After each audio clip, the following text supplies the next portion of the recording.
I don't think that any of my adventures with Mr. Sherlock Holmes opened quite so abruptly or so dramatically as that which I associate with the Three Gables. I had not seen Holmes for some days, and had no idea of the new channel into which his activities had been directed. He was in a chatty mood that morning, however, and had just settled me into the well-worn low-arm chair on one side of the fire, while he had curled down with his pipe in his mouth upon the opposite chair, when our visitor arrived. If I had said that a mad bull had arrived, it would give a clearer impression of what occurred. The door had flown open and a huge negro had burst into the room. He would have been a comic figure if he had not been terrific, for he was dressed in a very loud gray check suit with a flowing salmon-colored tie. His broad face and flattened nose were thrust forward, as his sullen dark eyes, with a smoldering gleam of malice in them, turned from one of us to the other. "Which of you gentlemen is Master Holmes?" he asked. Holmes raised his pipe with a languid smile. "Oh, it's you, is it?" said our visitor, coming with an unpleasant, stealthy step round the angle of the table. "See here, Master Holmes, you keep your hands out of other folks' business. Leave folks to manage their own affairs. Got that, Master Holmes?" "Keep on talking," said Holmes. "It's fine." "Oh, it's fine, is it?" growled the savage.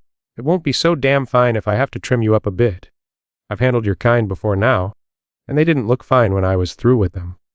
Look at that, Master Holmes." He swung a huge knotted lump of a fist under my friend's nose. Holmes examined it closely with an air of great interest. "Were you born so?" he asked. "Or did it come by degrees?" It may have been the icy coolness of my friend, or it may have been the slight clatter which I made as I picked up the poker. In any case, our visitor's manner became less flamboyant. "Well, I've given you fair warning," said he. "I've a friend that's interested out Harrow way, you know what I'm meaning, and you don't intend to have no button in by you. Got that? You ain't the law, and I ain't the law either, and if you come and I'll be on hand also. Don't you forget it." "I've wanted to meet you for some time," said Holmes. "I won't ask you to sit down, for I don't like the smell of you, but aren't you Steve Dixie, the bruiser?" "That's my name, Master Holmes, and you'll get put through it for sure if you give me any lip."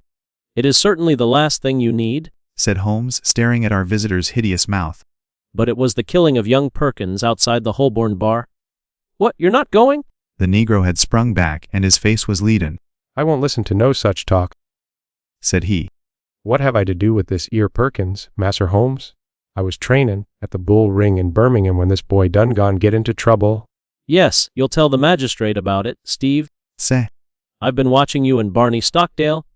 "So help me the Lord, Master Holmes." "That's enough. Get out of it. I'll pick you up when I want you." "Good mornin', Master Holmes. I hope there ain't no hard feelin's about this 'ere visit." "There will be unless you tell me who sent you." "Why, there ain't no secret about that, Master Holmes. It was that same gentleman that you have just done gone mention." "And who set him on to it?" "S'elp me, I don't know, Master Holmes. He just say, 'Steve, you go see Mr. Holmes and tell him his life ain't safe if he go down Harrow way.' That's the whole truth." Without waiting for any further questioning, our visitor bolted out of the room almost as precipitately as he had entered. Holmes knocked out the ashes of his pipe with a quiet chuckle.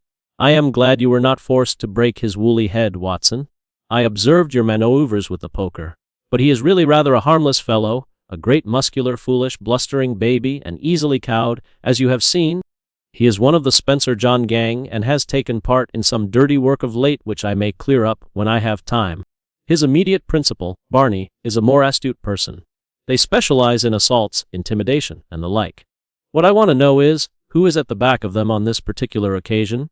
"But why do they want to intimidate you?" "It is this Harrow Weald case. It decides me to look into the matter, for if it is worth anyone's while to take so much trouble, there must be something in it." "What is it?" "I was going to tell you when we had this comic interlude. Here is Mrs. Maberly's note. If you care to come with me, we will wire her and go out at once." "Dear Mar Sarah LMS, I read, I have had a succession of strange incidents occur to me in connection with this house, and I should much value your advice. You would find me at home any time tomorrow. The house is within a short walk of the Weald station. I believe that my late husband, Mortimer Maberly, was one of your early clients. Yours faithfully, Mar Maberly." The address was the Three Gables, Harrow Weald. "So that's that," said Holmes. "And now, if you can spare the time, Watson, we will get upon our way." A short railway journey and a shorter drive brought us to the house, a brick and timber villa, standing in its own acre of undeveloped grassland. 3 small projections above the upper windows made a feeble attempt to justify its name. Behind was a grove of melancholy, half-grown pines, and the whole aspect of the place was poor and depressing. Nonetheless, we found the house to be well furnished, and the lady who received us was a most engaging elderly person, who bore every mark of refinement and culture. I remember your husband well, madam, Said, though it is some years since he used my services in some trifling matter. Probably you would be more familiar with the name of my son, Douglas. Holmes looked at her with great interest. Dear me. Are you the mother of Douglas Mebberley? I knew him slightly. But, of course, all London knew him. What a magnificent creature he was. Where is he now? Dead, Mr. Holmes, dead. He was attaché at Rome, and he died there of pneumonia last month. I am sorry. One could not connect death with such a man. I have never known anyone so vitally alive. Too intensely, Mr. Holmes. That was the ruin of him. You remember him as he was debonair and splendid. You did not see the moody, morose, brooding creature into which he developed. His heart was broken. In a single month I seemed to see my gallant boy turn into a worn-out, cynical man. A love affair, woman? Or a fiend. Well, it was not to talk of my poor lad that I asked you to come, Mr. Holmes. Decker Watson and I are at your service. There have been some very strange happenings. I have been in this house more than a year now. And as I wish to lead a retired life, I have seen little of my neighbors. 3 days ago I had a call from a man who said that he was a house agent. He said that this house would exactly suit a client of his, and that if I would part with it, money would be no object. It seemed to me very strange, as there are several empty houses on the market which appear to be equally eligible, but naturally I was interested in what he said. I therefore named a price which was £500 more than I gave. He at once closed with the offer, but added that his client desired to buy the furniture as well, and would I put a price upon it. Some of this furniture is from my old home, and it is, as you see, very good, so that I named a good round sum. To this also he at once agreed. I had always wanted to travel, and the bargain was so good a one that it really seemed that I should be my own mistress for the rest of my life. Yesterday the man arrived with the agreement all drawn out. Luckily I showed it to Mr. Sutro, my lawyer, who lives in Harrow. He said to me, "This is a very strange document. Are you aware that if you sign it you could not legally take anything out of the house, not even your own private possessions?" When the man came again in the evening I pointed this out, and I said that I meant only to sell the furniture. No, everything, said he, but my clothes, my jewels. Well, some concession might be made for your personal effects. But nothing shall go out of the house unchecked. My client is a very liberal man, but he has his fads and his own way of doing things. It is everything or nothing with him. Then it must be nothing, said I, and there the matter was left. But the whole thing seemed to me to be so unusual that I thought. Here we had a very extraordinary interruption. Holmes raised his hand for silence. Then he strode across the room, flung open the door, and dragged in a great gaunt woman whom he had seized by the shoulder. She entered with ungainly struggles like some huge awkward chicken, torn squawking out of its coop. "Leave me alone! What are you a-doing of?" She shrieked. Susan, what is this? "Well, Mom, I was comin' in to ask if the visitors was stayin' for lunch when this man jumped out at me." I have been listening to her for the last 5 minutes, but did not wish to interrupt your most interesting narrative. Just a little wheezy, Susan, are you not? You breathe too heavily for that kind of work. Susan turned a sulky but amazed face upon her captor. "Who be you, anyhow, and what right have you pullin' me about like this?" It was merely that I wished to ask a question in your presence. Did you, Mrs. Mabberley, mention to anyone that you were going to write to me and consult me? No, Mr. Holmes, I did not. Who posted your letter? Exactly. Now, Susan, to whom was it that you wrote or sent a message to say that your mistress was asking advice from me? "It's a lie, I sent no message." Now, Susan, wheezy people may not live long, you know. It's a wicked thing to tell fibs. Whom did you tell? Susan, Cried her mistress. I believe you are a bad, treacherous woman. I remember now that I saw you speaking to someone over the hedge. "That was my own business," Said the woman sullenly. Suppose I tell you that it was Barney Stockdale to whom you spoke. Said Holmes. "Well, if you know, what do you want to ask for?" I was not sure, but I know now. Well now, Susan, it will be worth £10 to you if you will tell me who is at the back of Barney. "Someone that could lay down £1,000 for every 10 you have in the world." So, a rich man. No, you smiled, a rich woman. Now we have got so far, you may as well give the name and earn the tenner. "I'll see you in hell first." All Sue's language. "I am clearing out of here. I've had enough you all. I'll send for my box tomorrow." She flounced for the door. Goodbye, Susan. Paregoric is the stuff. Now, He continued. this gang means business. Look how close they play the game. Your letter to me had the 10 p.m. postmark. And yet Susan passes the word to Barney. Barney has time to go to his employer and get instructions. He or she, I incline to the latter from Susan's grin when she thought I had blundered, forms a plan. Black Steve is called in, and I am warned off by 11 o'clock next morning. That's quick work, you know? What do they want? Yes, that's the question. Who had the house before you? A retired sea captain called Ferguson. Anything remarkable about him? Not that ever I heard of. I was wondering whether he could have buried something. Of course, when people bury treasure nowadays, they do it in the post office bank. But there are always some lunatics about. It would be a dull world without them. At first I thought of some buried valuable. But why, in that case, should they want your furniture? You don't happen to have a Raphael or a First Folio Shakespeare without knowing it. No, I don't think I have anything rarer than a Crown Derby tea set. That would hardly justify all this mystery. Besides, why should they not openly state what they want? If they covet your tea set, they can surely offer a price for it without buying you out, lock, stock, and barrel. No, as I read it, there is something which you do not know that you have, and which you would not give up if you did know. That is how I read it, said I. Dr. Watson agrees, so that settles it. Well, Mr. Holmes, what can it be? Let us see whether by this purely mental analysis we can get it to a finer point. You have been in this house a year? All the better. During this long period no one wants anything from you. Now suddenly within 3 or 4 days you have urgent demands. What would you gather from that? It can only mean, said I. that the object, whatever it may be, has only just come into the house. Settled once again? Said. Now, Mrs. Mabberley, has any object just arrived? No, I have bought nothing new this year. That is very remarkable. Well, I think we had best let matters develop a little further until we have clearer data. Is that lawyer of yours a capable man? Sutro is most capable. Have you another maid, or was the fair Susan, who has just banged your front door, alone? I have a young girl. Try and get Sutro to spend a night or 2 in the house. You might possibly want protection. Again? The matter is certainly obscure.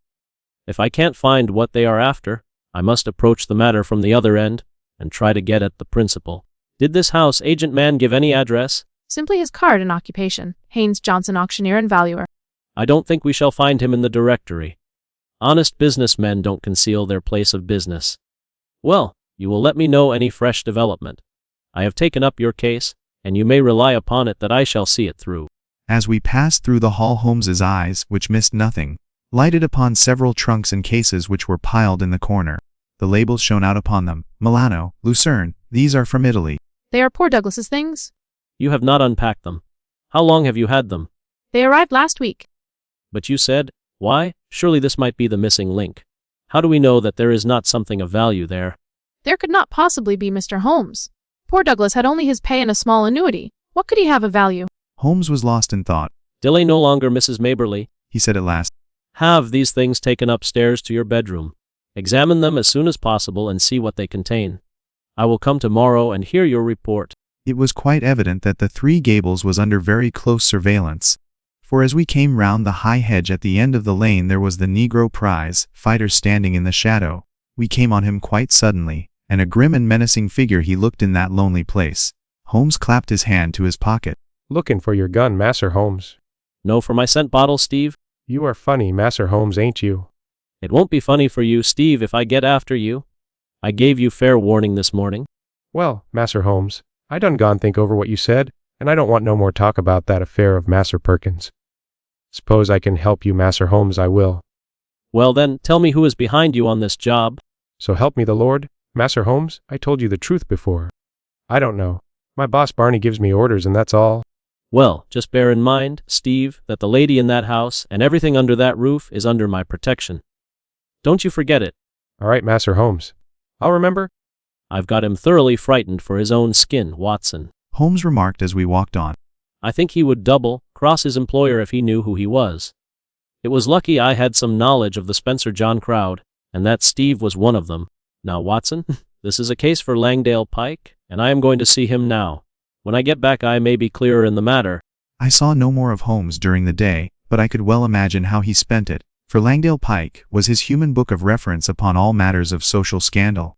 This strange, languid creature spent his waking hours in the bow window of a St. James's Street club, and was the receiving station, as well as the transmitter, for all the gossip of the metropolis. He made, it was said, a 4-figure income by the paragraphs which he contributed every week to the garbage papers which cater for an inquisitive public. If ever, far down in the turbid depths of London life, there was some strange swirl or eddy, it was marked with automatic exactness by this human dial upon the surface. Holmes discreetly helped Langdale to knowledge, and on occasion was helped in turn.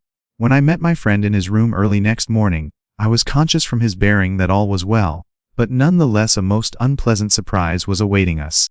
It took the shape of the following telegram: "Please come out at once. Client's house burgled in the night. Police in possession. CTRO." Holmes whistled. The drama has come to a crisis, and quicker than I had expected. There is a great driving power at the back of this business, Watson, which does not surprise me after what I have heard. This Sutro, of course, is her lawyer. I made a mistake, I fear, in not asking you to spend the night on guard. This fellow has clearly proved a broken reed. Well, there is nothing for it but another journey to Harrow Weald. We found the Three Gables a very different establishment to the orderly household of the previous day. A small group of idlers had assembled at the garden gate, while a couple of constables were examining the windows and the geranium beds. Within we met a grey old gentleman, who introduced himself as the lawyer, together with a bustling, rubicund inspector, who greeted Holmes as an old friend. "Well, Mr. Holmes, no chance for you in this case, I'm afraid. Just a common, ordinary burglary, and well within the capacity of the poor old police. No experts need apply."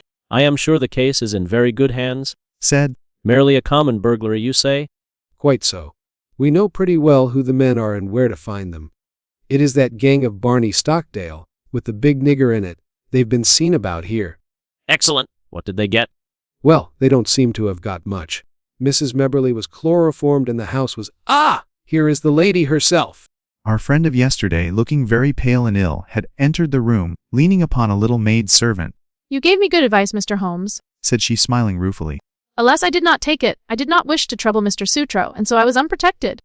I only heard of it this morning. The lawyer explained. Mr. Holmes advised me to have some friend in the house. I neglected his advice, and I have paid for it. You look wretchedly ill, Said Holmes. Perhaps you are hardly equal to telling me what occurred? "It is all here." Said the inspector, tapping a bulky notebook. Still, if the lady is not too exhausted. There is really so little to tell. I have no doubt that wicked Susan had planned an entrance for them. They must have known the house to an inch. I was conscious for a moment of the chloroform rag which was thrust over my mouth, but I have no notion how long I may have been senseless. When I woke, one man was at the bedside and another was rising with a bundle in his hand from among my son's baggage, which was partially opened and littered over the floor. Before he could get away, I sprang up and seized him. "You took a big risk," said the inspector. I clung to him, but he shook me off, and the other may have struck me, for I can remember no more. Mary the maid heard the noise and began screaming out of the window. That brought the police, but the rascals had got away. What did they take? Well, I don't think there is anything of value missing. I am sure there was nothing in my son's trunks. Did the men leave no clue? There was one sheet of paper which I may have torn from the man that I grasped. It was lying all crumpled on the floor. It is in my son's handwriting. "Which means that it is not of much use," said the inspector. "Now if it had been in the burglar's too," said Holmes. What rugged common sense? Nonetheless, I should be curious to see it. The inspector drew a folded sheet of foolscap from his pocket book. "I never pass anything, however trifling," said he with some pomposity. "That is my advice to you, Mr. Holmes. In 25 years' experience I have learned my lesson. There is always the chance of finger marks or something." Holmes inspected the sheet of paper. What do you make of it, Inspector? "Seems to be the end of some queer novel, so far as I can see." It may certainly prove to be the end of a queer tale, said. You have noticed the number on the top of the page. It is 245. Where are the odd 244 pages? "Well, I suppose the burglars got those. Much good may it do them." It seems a queer thing to break into a house in order to steal such papers as that. Does it suggest anything to you, Inspector? "Yes, sir. It suggests that in their hurry the rascals just grabbed at what came first to hand. I wish them joy of what they got." Why should they go to my son's things? "Well, they found nothing valuable downstairs, so they tried their luck upstairs. That is how I read it. What do you make of it, Mr. Holmes?" I must think it over, Inspector. Come to the window, Watson. Then, as we stood together, he read over the fragment of paper. It began in the middle of a sentence and ran like this. Face bled considerably from the cuts and blows, but it was nothing to the bleeding of his heart as he saw that lovely face. The face for which he had been prepared to sacrifice his very life, looking out at his agony and humiliation. She smiled, yes, by heaven, she smiled, like the heartless fiend she was, as he looked up at her. It was at that moment that love died and hate was born. Man must live for something. If it is not for your embrace, my lady, then it shall surely be for your undoing and my complete revenge. Queer grammar, said Holmes with a smile, as he handed the paper back to the inspector. Did you notice how the suddenly changed to my? The writer was so carried away by his own story that he imagined himself at the supreme moment to be the hero. It seemed mighty poor stuff, said the inspector as he replaced it in his book. Are you off, Mr. Holmes? I don't think there is anything more for me to do now that the case is in such capable hands. By the way, Mrs. Maberly, did you say you wish to travel? It has always been my dream, Mr. Holmes. Where would you like to go? Cairo, Madeira, the Riviera? Oh, if I had the money, I would go round the world. Quite so. Round the world. Well, good morning. I may drop you a line in the evening. As we passed the window, I caught a glimpse of the inspector's smile and shake of the head. These clever fellows have always a touch of madness. That was what I read in the inspector's smile. Now, Watson, we are at the last lap of our little journey. I think we had best clear the matter up at once, and it would be well that you should come with me, for it is safer to have a witness when you are dealing with such a lady as Isadora Klein. We had taken a cab and were speeding to some address in Grosvenor Square. Holmes had been sunk in thought, but he roused himself suddenly. By the way, Watson, I suppose you see it all clearly. No, I can't say that I do. I only gather that we are going to see the lady who is behind all this mischief. Exactly. But does the name Isadora Klein convey nothing to you? She was, of course, the celebrated beauty. There was never a woman to touch her. She is pure Spanish, the real blood of the masterful conquistadors, and her people have been leaders in Pernambuco for generations. She married the aged German sugar king, Klein, and presently found herself the richest as well as the most lovely widow upon earth. Then there was an interval of adventure when she pleased her own tastes. She had several lovers, and Douglas Maberly, one of the most striking men in London, was one of them. It was by all accounts more than an adventure with him. He was not a society butterfly, but a strong, proud man who gave and expected all. But she is the beldame sans mercy of fiction. When her caprice is satisfied, the matter is ended. And if the other party in the matter can't take her word for it, she knows how to bring it home to him. Then that was his own story. Ah, you are piecing it together now. I hear that she is about to marry the young Duke of Lomond, who might almost be her son. His Grace's ma might overlook the age, but a big scandal would be a different matter, so it is imperative. Ah, here we are.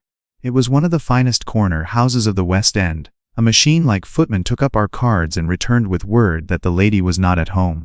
Then we shall wait until she is, said Holmes cheerfully. The machine broke down. Not at home means not at home to you, said the footman. Good, Holmes answered. That means that we shall not have to wait. Kindly give this note to your mistress. He scribbled 3 or 4 words upon a sheet of his notebook, folded it, and handed it to the man. What did you say, Holmes?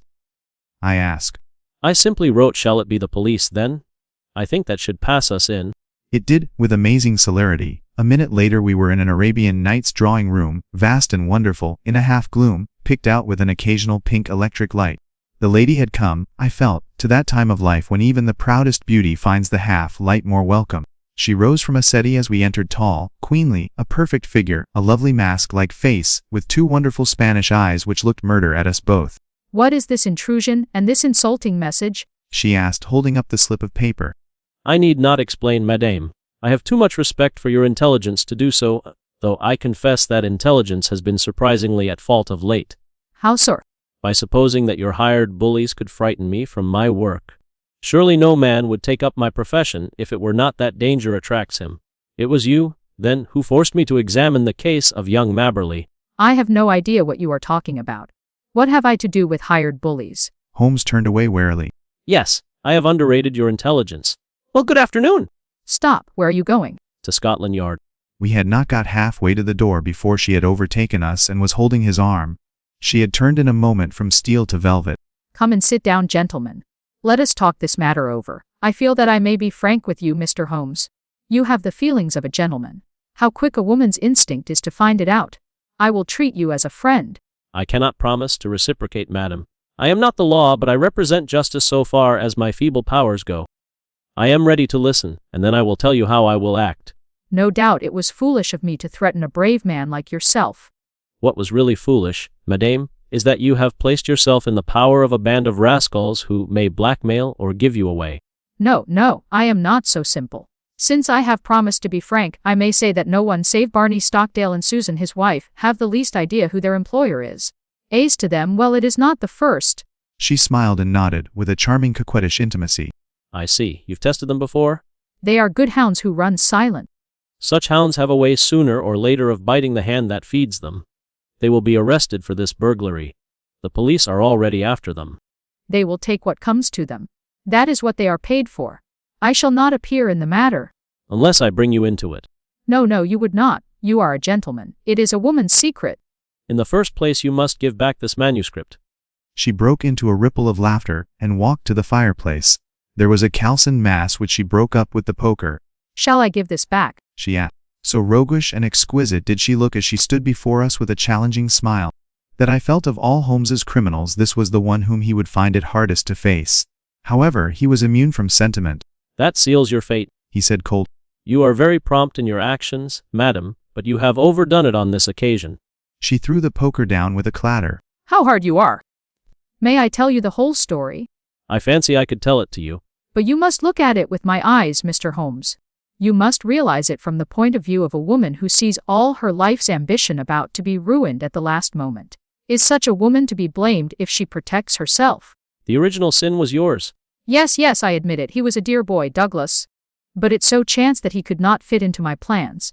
He wanted marriage, Mr. Holmes, with a penniless commoner. Nothing less would serve him. Then he became pertinacious.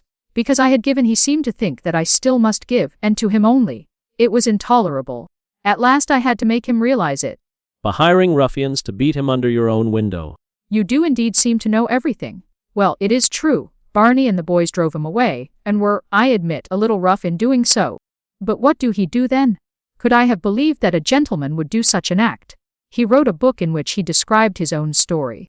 I, of course, was the wolf, he the lamb. It was all there, under different names, of course, but who in all London would have failed to recognize it? What do you say to that, Mr. Holmes? Well, he was within his rights.